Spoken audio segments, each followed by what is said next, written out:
ಜಾಗದಲ್ಲಿ ಇದ್ದಿದ್ದು ಯಾರೇ ಆದರೂ ಮಾಡಿರೋರು ನಮ್ಗೆ ಅವಕಾಶ ಇತ್ತು ಮಾಡಿದ್ವಿ.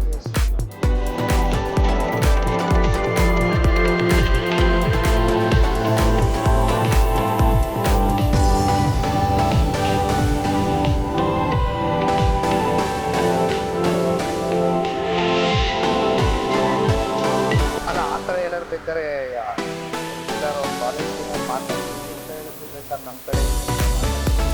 ಬಟ್